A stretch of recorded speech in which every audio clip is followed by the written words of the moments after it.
veure, ja temps de cultura, temps d'agenda. Parlàvem avui en Toni Valesa del Reclam. Què vos pareix si demà que al Centre Cultural Les Aures, a la Diputació de Castelló, podem veure l'espectacle a les 7 de la vesprada On està Mercè, de la bandada Clau a Capella. Què diu? Una coral de pallasses dirigides per Montserrat Mercuri ve a oferir un concert on la gran soprano, la gran voce, és Mercè. Però aquesta no apareix i totes es pregunten on està Mercè?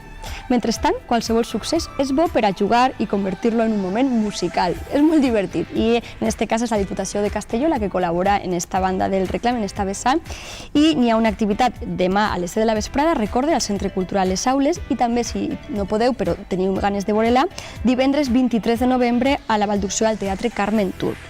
Més cosetes de demà, per cert, martes i 13, però no hi ha que tindre mala sort.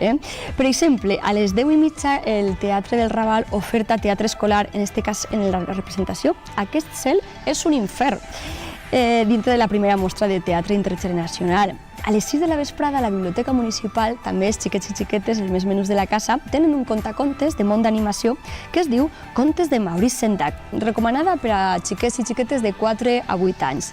Després, a les 7 de la vesprada, al Menador Espai Cultural se presenta el llibre 25 anys de Castelló a escena, per part de Fàtima Agut. I també a la mateixa hora, però a la llibreria Babel, la presentació de la novel·la El paradís a les fosques, Vicent Ussó, que és l'autor. També a la mateixa hora, la llibreria Argot, i ho contava fa un momentet Juan Vicentelles, oferta la possibilitat d'escoltar una vegada més a Cinta en Socorro, mi perro no obedece. I després, a les 7:15, a la Casa de Cultura, Són les bienaventurances una utopia? Organitza l'Ajuntament i també l'associació Fe i Diàleg.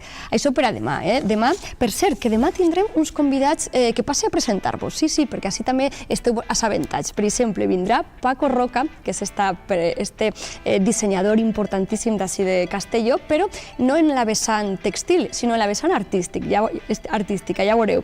I després també tindrem a l'escriptor Julio Alcalá. Però això serà demà, a les 4 puntuals. Ja sabeu, xarxes socials, Facebook, Twitter, Instagram i el nostre correu electrònic, podeu contactar i Punxeta sempre contesta. Així que fins demà.